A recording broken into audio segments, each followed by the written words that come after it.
जिंदगी में कुछ फैसले बहुत कठिन होते हैं और यही फैसले एक दिन जिंदगी को बदल देते हैं। और अगर आपने भी फैसला कर लिया है कि आप 12th के बाद टीचर बनना चाहते हैं, जी हाँ, अगर आप 12th के बाद डायरेक्ट टीचर बनना चाहते हैं तो उसके लिए एक आपको फैसला लेना होगा और वो फैसला है आपको एनसीईटी 2026 का एग्जामिनेशन देना और इसकी प्रिपरेशन करना ताकि आप इस एनसीईटी 2026 के एग्जामिनेशन को आप क्रैक कर सकते हैं। तो सबसे बड़ा सवाल यह है कि अगर आप 12th के बाद टीचर बनना चाहते हैं तो टीचर बनने के लिए आपको एनसीईटी का एग्जामिनेशन देना होगा। अब ये एनसीईटी है क्या, पहले इसको जान लेते हैं, फिर हम इसके प्रोसेस के बारे में जानते हैं। तो देखिए, एनसीईटी का मतलब होता है आपका नेशनल कॉमन एंट्रेंस टेस्ट। जी हाँ, नेशनल कॉमन एंट्रेंस टेस्ट, यानी ये एक नेशनल लेवल का एग्जामिनेशन होता है। यानी नेशनल यानी कि हमारे राष्ट्र, हमारे देश में जितनी भी यूनिवर्सिटी है जहां पर भी 4 ईयर का बीएड कोर्स कराया जाता है, चाहे वो BA BEd, BSc BEd, BCom BEd हो, वहां पर एडमिशन के लिए आपको एनसीईटी का एग्जामिनेशन देना जरूरी है। ये हमारे एनईपी 2020 में मेंशन किया गया है। नेशनल एजुकेशन पॉलिसी 2020 में आपका ये बताया गया है कि आपको एडमिशन लेना है 4 ईयर बीएड में तो आपको एनसीईटी का एग्जामिनेशन देना होगा। अब यहां पर ध्यान रखिएगा, क्या है एनसीईटी के बारे में थोड़ा सा ये जान लेते हैं। An entrance exam conducted in India for admission to 4 year, मैंने वही बताया आपको 4 ईयर बीएड या आईटीपी। पहले क्या होता था कि 4 ईयर इंटीग्रेटेड बीएड चलता था, अब उस 4 ईयर इंटीग्रेटेड बीएड को बंद करके 4 ईयर आईटीपी कोर्स कराया जा रहा है। ठीक है, अब यहां पर हम बात करते हैं इसका पर्पस क्या है। ये जो आईटीपी यानी आपका 4 ईयर बीएड है, इसको कराने का पर्पस क्या है। तो for aspiring teachers who wants to pursue integrated BEd with subject specialisation, यानी ऐसे टीचर को तैयार करना, क्योंकि हमारे देश में यह कहा गया है कि 2030 के बाद जो है 2 ईयर बीएड को बंद कर दिया जाएगा, 2 ईयर बीएड को बंद कर दिया जाएगा। और साथ ही साथ हमारे देश में जो 10+2 की पद्धति चल रही है स्टडी का, पढ़ाई का, अब ये भी बंद हो जाएगा। उसके बाद हमारे यहाँ पे जो है नई पद्धति, नए सिस्टम से हमारे यहाँ पे पढ़ाई कराया जाएगा। 5+4+5+3+3+4 के माध्यम से आपकी पढ़ाई यहां पर कराई जाएगी। तो उसके लिए टीचर की जरूरत है। जब भी कोई नई व्यवस्था आती है तो उसके लिए हमें एक नई चीजों को तैयार करना होता है। ठीक है, तो उसी लिए यहां पर टीचर का एक पौध तैयार किया जा रहा है कि आगे जाकर के 2030 के बाद के जो आरटीपी कोर्स किए रहेंगे स्टूडेंट, वही टीचर बन सकते हैं। ये बात हमारे एनईपी में कहा गया है। आप बात समझिए, तो इसका पर्पस एक ही है कि 2030 के बाद जो टीचर बनना चाहते हैं उनके लिए ये मिनिमम एलिजिबिलिटी क्राइटेरिया है एनसीईटी के थ्रू आईटीपी कोर्स करने का। अब एक शब्द यहां पे देख रहे होंगे आईटीपी, 4 ईयर आईटीपी। तो ये आईटीपी क्या है, इसको भी समझ लेते हैं। आईटीपी यानी कि आपका it is 4 year dual degree course design to prepare quality school teacher from the start immediately after class 12th। यानी कि ये आईटीपी का मतलब फुल फॉर्म होता है इंटीग्रेटेड टीचर एजुकेशन प्रोग्राम। ये एक इंटीग्रेटेड टीचर एजुकेशन प्रोग्राम है जिसके द्वारा आप अलग अलग प्रकार के कोर्स कर सकते हैं। अब आईटीपी में कौन कौन से कोर्स है ये हम पहले जान लेते हैं। आपको पता होगा कि आईटीपी जो कोर्स है वह 2023 से स्टार्ट हुआ है, 2023 से ये स्टार्ट हुआ है आप लोग का। ठीक है, स्टार्ट हुआ है। इसके बाद इसका सेकेंड जो सेशन था वो 2024 में हुआ। ठीक है, सेकेंड। इसके बाद आपका थर्ड एग्जामिनेशन 2025 में हुआ। ठीक है, ये थर्ड हुआ। अब 2026 में ये जो होगा आपका ये फोर्थ होगा। यानी आप जो तैयारी करने जा रहे हैं आईटीपी कोर्स का, आप 4th बैच होंगे आईटीपी के। तो ये बहुत अच्छा मौका है आप सभी के लिए। तो 2025 तक जो है अभी तक केवल 3 कोर्सेस अभी जो है अवेलेबल थे। और वो कौन से कोर्स थे, तो ये कोर्स है आपका पहला आईटीपी बीए बीएड। यानी आप अगर आप बीए बीएड करना चाहते हैं, अगर आप जैसे आप बीए कर, पहले होता था कि आप बीए कर रहे हैं, ठीक है, तो बीए 3 ईयर का होता था और बीएड जो है आपका 2 ईयर का होता था। तो ये आपका टोटल 5 ईयर लगता था। अब इसी को 1 ईयर कम कर दिया गया। यानी आप 12th के बाद डायरेक्ट टीचर बनना चाहते हैं, बीएड करना चाहेंगे, तो वहां पर 1 ईयर आपका सेव हो जाएगा। ये जो आईटीपी बीए बीएड कोर्स है ये आपका 4 ईयर का कोर्स है। ठीक है, तो आपका यहां पर क्या है, 1 ईयर सेव हो रहा है। ठीक है, 1 ईयर जो है आपका वो सेव हो रहा है। तो ये आपके लिए सबसे बड़ी फायदे बात है। तो पहला कोर्स आईटीपी बीए बीएड है, सेकंड कोर्स है आपका आईटीपी बीएससी बीएड है और थर्ड है आपका आईटीपी बीकॉम बीएड है। ये कोर्स अभी तक यानी कि 2025 तक चल रहे थे। 2026 में 3 और कोर्स को ऐड किया जाएगा।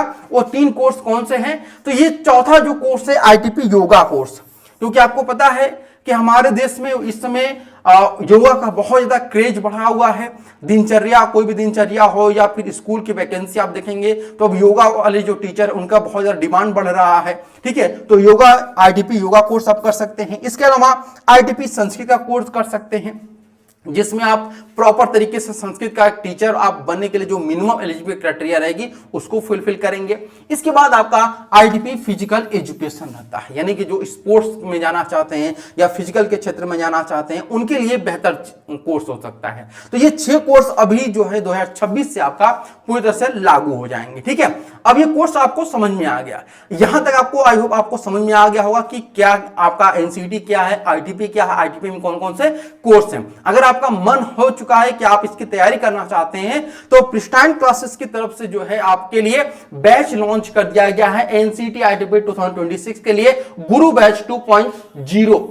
ये केवल ऑनलाइन माध्यम से है और इस कोर्स करने के बाद आपका जो सपना है बीएससी बीएड आप एनआईटी से, आईआईटी से, आरआई से करने का वो पूरा कर सकते हैं। बीए बीएड टॉप यूनिवर्सिटी जो आपकी आरआई है, डीयू है, एयू है, इनसे आप पूरा कर सकते हैं सपना अपना करने का।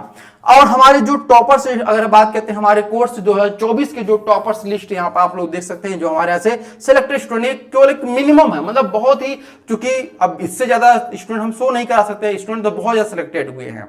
ठीक है, बट कुछ चीजें आपको दिखाना जरूरी है ताकि बहुत सारे स्टूडेंट बोलते हैं कि हाँ ये चीजें फेक हो सकती हैं, तो यहाँ पर आप लोग को सारी चीजें बता दी गई। अब यहाँ बात करते हैं कि जब आप ये कोर्स करने जाएंगे बाबू, तो अभी तक आपको पता होगा कि अभी जो आप पढ़ाई करते हैं क्लास 1 to 5 होता है, 1 to 5 के बाद आपका 6 to 8 होता है, उसके बाद 9 to 10, फिर आपका 11 12 होता है। तो ऐसे ही टीचर का भी वैकेंसी आता है, टीचर की आप लोग वैकेंसी आता है, वहां पे आप फुलफिल करते हैं। जैसे 9 to 10 है तो टीजीटी होता है, 11 to 12 है तो आपका पीजीटी होता है। ठीक है, अब लेकिन यहां पर उसी प्रकार से अब आपको स्टेज वाइज आपको कोर्स करना होगा। ठीक है, तो आईटीपी में आपके 4 स्टेज हैं। पहला जो स्टेज है वो फाउंडेशनल स्टेज है। ठीक है, ये आपका प्री स्कूल से क्लास 12 तक, क्लास 2 सेकेंड तक के लिए है। ठीक है, प्री स्कूल यानी कि जो आंगनवाड़ी हो गया या बाल वाटिका जिसको आप कहते हैं। ठीक है, सेकेंड जो स्टेज यहां पे आप देख रहे हैं वो है प्रिपरेटरी स्टेज, जो क्लास 3 to 5 के लिए है। ठीक है, और थर्ड जो स्टेज है होता है वो है क्लास 6 to 8 यानी मिडिल स्टेज, और फोर्थ जो होता है वो आपका क्लास 9 to 12 के लिए होता है।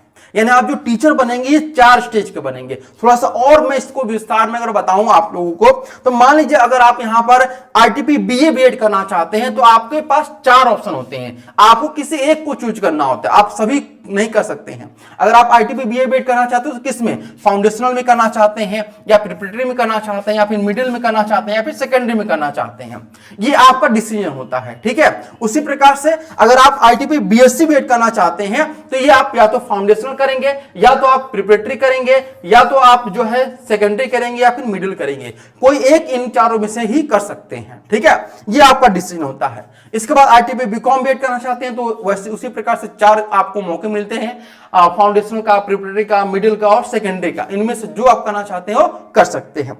इसके बाद यहां पे आपको बात करते हैं कि ये चीजें तो समझ में आ गई कि आईटीपी क्या है, एनसीईटी क्या है, आईटीपी में कितने कोर्स है। अगर आप आईटीपी कोर्स करते हैं कोई भी तो उसमें 4 स्टेज होते हैं, इतनी चीजें आपको समझ में आ गई। अब अगर आप कोर्स करना चाहते हैं, इसकी प्रिपरेशन करना चाहते हैं तो पेपर पैटर्न क्या होता है इसको समझते हैं। तो इसमें पेपर पैटर्न पहले एलिजिबिलिटी क्राइटेरिया देख लेते हैं। तो आपका मिनिमम जो है 12th होना चाहिए आपका, आप या तो आपके 12th में 50% मार्क्स होने चाहिए। मान लीजिए आप अपियरिंग में हैं, अभी जैसे फॉर्म जो आता है वो जनवरी फरवरी में आपका आता है। ठीक है, तो उस समय तो आपने अपना बोर्ड एग्जाम दिया नहीं होगा, तो आप अपियरिंग ही कहलाएंगे। तो आप या तो अपियरिंग आप हो या तो पास्ड हो। अपियरिंग है तो आपका जब एग्जामिनेशन हो जाएगा, रिजल्ट आ जाएगा, एडमिशन होगा, तब एडमिशन के टाइम आपका रिजल्ट आपके पास होना चाहिए, वो भी 50% मार्क्स के साथ आपका होना चाहिए। ठीक है, इसमें एज की कोई लिमिट नहीं है फॉर्म भरने के लिए। बट जब आप एडमिशन कराने जाएंगे तो कई यूनिवर्सिटी का या आईआईटी जो है वहां पर एज का लिमिट लगाती हैं, बट फॉर्म आप भर सकते हैं। ठीक है, मिनिमम यहां पे अगर बात करते हैं तो जो मिनिमम एज होती है वो आप बिल्कुल फुलफिल करते हैं, इसमें कोई भी एज का बाउंडेशन आपका नहीं है, आप बिल्कुल इस फॉर्म को फिल कर सकते हैं। ठीक है, इसके बाद यहां बात करते हैं इसके पेपर पैटर्न के बारे में। टोटल जो यहां पे क्वेश्चन पूछे जाते हैं आपके 7 सब्जेक्ट इसमें रहते हैं। ठीक है, 7 सब्जेक्ट आपके यहां पर रहते हैं और ये सिविल सब्जेक्ट को में आपके टोटल 181 क्वेश्चन आपके पूछे जाते हैं। इनमें से आपको अटेम्प्ट करना होता है 160 क्वेश्चन अटेम्प्ट करना होता है, ठीक है। और 160 क्वेश्चन जो अटेम्प्ट करेंगे इसके लिए आपको जो है कितना टाइम देता है, 180 मिनट का आपको टाइम दिया जाता है। 180 मिनट का आपको यहां पर टाइम, यानी कि जो ड्यूरेशन होता है आपका एग्जामिनेशन का वो 3 आवर्स का होता है ड्यूरेशन, ठीक है। और 7 सब्जेक्ट के लिए आपको 160 क्वेश्चन सॉल्व करना होता है। एक यानी कि एक क्वेश्चन अगर राइट आंसर होगा आपका तो 4 मार्क्स दिए जाएंगे, रॉन्ग आंसर होगा तो -1, और कोई आंसर आप नहीं देते हैं तो उसके लिए 0 मार्क्स मिलता है, ठीक है। और एग्जामिनेशन जो इसका होता है वो बिल्कुल ऑनलाइन मोड में होता है, कोई ऑफलाइन इसका नहीं कराया जाता है, ये बात बिल्कुल ध्यान रखिएगा। और टाइप की बात करते हैं, किस टाइप का आपकी एग्जामिनेशन कराया जाता है, तो ये आपका एमसीक्यू टाइप का एग्जामिनेशन कराया जाता है, ठीक है। अब बात करते हैं यहां पर इसके सिलेबस को लेकर कि इसका सिलेबस क्या है और कैसे आप इसके सिलेबस को देख सकते हैं, ठीक है। मतलब क्या क्या आपको यहां पे पढ़ना है। तो इसका जो सिलेबस है वो 4 सेक्शन में डिवाइड होता है। सेक्शन 1 ये आपका लैंग्वेज का सेक्शन होता है। सेक्शन 2 जो होता है वह डोमेन स्पेसिफिक सब्जेक्ट होता है। तीसरा जो सेक्शन होता है वह जनरल टेस्ट का होता है, और चौथा सेक्शन जो होता है वह आपका टीचिंग एप्टीट्यूड का होता है। ये 4 सेक्शन होते हैं। अब सेक्शन 1 की बात करते हैं तो सेक्शन 1 में आपको 2 लैंग्वेज चूज करना होता है, लैंग्वेज 1, ठीक है, और लैंग्वेज 2। अब लैंग्वेज 1 में आपको बता दें यहां पर 23 क्वेश्चन आपको दिए जाते हैं, जिसमें से 20 क्वेश्चन आपको अटेम्प्ट करने होते हैं। सेम लैंग्वेज 2 में भी 23 क्वेश्चन रहते हैं और 20 क्वेश्चन आपको अटेम्प्ट करने होते हैं। अब यहां पे बात होती है कि लैंग्वेज 1 और लैंग्वेज 2 में आप क्या चूज कर सकते हैं, ठीक है। तो लैंग्वेज 1 और लैंग्वेज 2 में आपको ऑप्शन दिए जाते हैं, और ये ऑप्शन यहां पे आपके हैं। कुल आपके यहाँ पे ऑप्शन है, आप देख सकते हैं, जैसे English language literature, Hindi language literature, Asamiya, Bengali, Gujarati, Kannada, Malayalam, Marathi, Oriya, Punjabi, Tamil, Telugu, Urdu, English for communication, ठीक है। यहां पर इंग्लिश लैंग्वेज लिटरेचर और इंग्लिश फॉर कम्युनिकेशन, यहाँ हिंदी लैंग्वेज लिटरेचर, यहाँ पे हिंदी फॉर कम्युनिकेशन है। तो ये दोनों आप देख लीजिएगा ध्यान से। अगर आप केवल इंग्लिश के साथ जाना चाहते हैं, दोनों इंग्लिश में लेना चाहते हैं तो इंग्लिश लैंग्वेज लिटरेचर और इंग्लिश फॉर कम्युनिकेशन ले सकते हैं। हिंदी के साथ जाना चाहते हैं तो हिंदी लैंग्वेज लिटरेचर और हिंदी फॉर कम्युनिकेशन ले सकते हैं, ठीक है। और बाकी अगर आप जिस भी स्टेट के हैं उस स्टेट से बिलोंग करते हैं तो अपने स्टेट की ले सकते हैं। जैसे आप बंगाल से बिलोंग करते हैं बंगाली, आसाम से तो आसामी आप ले सकते हैं। इसके अलावा अरेबिक आपको मिलता है, Bodo, Chinese, Dogri, French, German, Italian, Japanese, Kashmiri, Konkani, Maithili, Manipuri, Nepali, Persian, Russian, Santhali, Sindhi, Spanish, Tibetan, Sanskrit, Garo, Khasi और पाली। ये आपको लैंग्वेज के सब्जेक्ट मिलते हैं, जहां से आप कोई भी 2 लैंग्वेज इसमें से ले सकते हैं। कोई भी 2 लैंग्वेज आपको यहां पर ले सकते हैं इन्हीं में से। ये लैंग्वेज बात हो गई। अब हम डोमेन की बात करते हैं, ठीक है। तो डोमेन स्पेसिफिक जो सब्जेक्ट होता है वो आप अपने सब्जेक्ट के अकॉर्डिंग लेते हैं कि आपको क्या करना है। आपको बीए बीएड करना है, बीएससी बीएड करना है, फिर बीकॉम बीएड करना है।